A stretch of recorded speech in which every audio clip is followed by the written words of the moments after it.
This video sponsored by Buy More mobile app. உளுந்து வடை செய்யறதுக்கு நான் இந்த கப்பில் ஒரு கப் உளுந்து எடுத்திருக்கேன். ஒரு கப் உளுந்து உங்கள் வீட்டில் நீங்கள் எதில் அளக்குறீங்களோ அதிலே அளந்துக்கோங்க. இப்போது இதே கப்லேயே அரை கப்பு பச்சரிசி எடுத்துக்கலாம். இது ரேஷன் பச்சரிசி தான் எடுத்திருக்கேன். நீங்கள் இட்லி அரிசி கூட இதில் சேர்த்துக்கலாம். அரிசி ஒரு முறுமுறுப்புக்காகவும் தான் நம்ம சேர்க்குறோம். கண்டிப்பாக அரிசி சேர்த்து வடை பண்ணுங்க, ரொம்ப டேஸ்ட்டாக வரும். இப்போ இதை நம்ம கழுவி எடுத்துகிட்டு வந்துடலாம். நான் 4-5 வாட்டி கழுவிட்டு அந்த தண்ணி ஊற்றிட்டு வேறு தண்ணி போட்டு ஊற வச்சுருக்கேன். இது ஒரு 4 to 5 மணி நேரம் நல்லா ஊறணும். அப்போ தான் வடை நல்லா மிருதுவாக வரும். ஊறட்டும். 4 மணி நேரம் கழித்து பார்க்கலாம். இப்போது பருப்பு நல்லா ஊறிடுச்சு.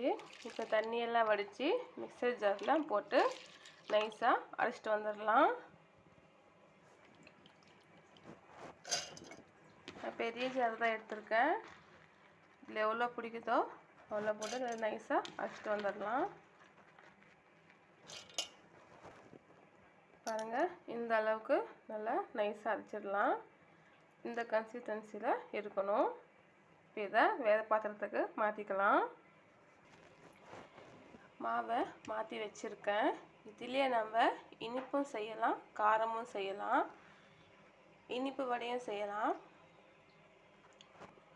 இனிப்பு வடை செய்யறதுக்காக தான் நான் உப்பு போடாமல் அடிச்சிருக்கேன். அதுக்கப்புறம் நம்ம உப்பு போட்டு கூட நம்ம பிசைஞ்சிக்கலாம். இப்போ இதில் கொஞ்சமாக சோடா உப்பு போட்டுக்கலாம். ரொம்ப கொஞ்சமாக போட்டுக்கலாம். இது எண்ணெய் குடிக்காமல் இருக்கிறதுக்காக தான் போட்டு பிசைஞ்சு வச்சுக்கலாம். இனிப்பு வடை செய்ய சர்க்கரை பாகு செய்யறதுக்காக நான் 1 கப் சர்க்கரை எடுத்திருக்கேன். அதுக்கு அரை கப்பு தண்ணி. இப்போ பாருங்கள், நல்லா கொதிக்க ஆரம்பிச்சிருக்கு. இப்போ இது கொஞ்சம் கலந்து விட்டுக்கலாம். பாகு நல்லா கொதித்து வந்திருக்கு. இப்போ இதை நம்ம ஆஃப் பண்ணிடலாம். அடுப்பு பற்ற வச்சு கடையை வச்சுருக்கேன். கடையை சூடான உடனே வடை பொரிக்கிறதுக்காக எண்ணெய் ஊற்றிக்கலாம். எண்ணெய் சூடாகட்டும். இப்போ பாருங்கள், எண்ணெய் சூடாகிடுச்சு. லைட்டாக கொஞ்சம் போட்டோன்னே மேலே வந்துடுது. அந்த பதம் இருக்கணும். இப்போ நம்ம வடை போட ஆரம்பிக்கலாம். வடை போட்டுடலாம்.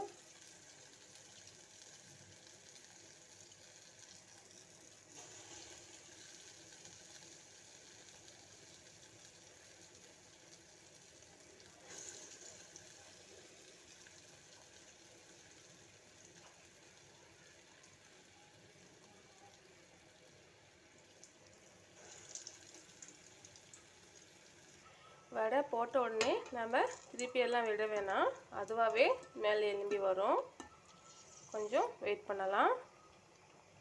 இப்போ பாருங்கள், அதுவாகவே மேலே எழும்பி வந்திருக்கு. இப்போ நம்ம இதை திருப்பி போட்டுக்கலாம். இன்னொரு சைட் வேகிறதுக்காக.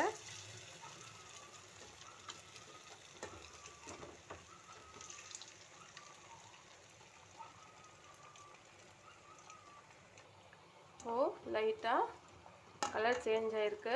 இன்னும் கொஞ்சம் சேஞ்ச் ஆகணும். பாருங்கள், இந்த அளவு வந்திருக்கு. இது எடுத்து நம்ம பாகில் போட்டுடலாம். ஊறட்டும்.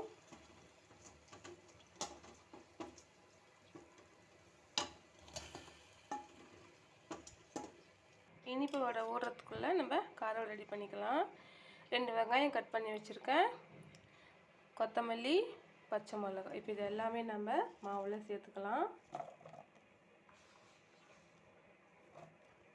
இப்போது இந்த வடைக்கு தேவையான உப்பு போட்டு நல்லா பிசைஞ்சு வச்சிடலாம். இந்த அளவு பிசைஞ்சு வச்சாச்சு. இப்போ நம்ம வடை சுடலாம்.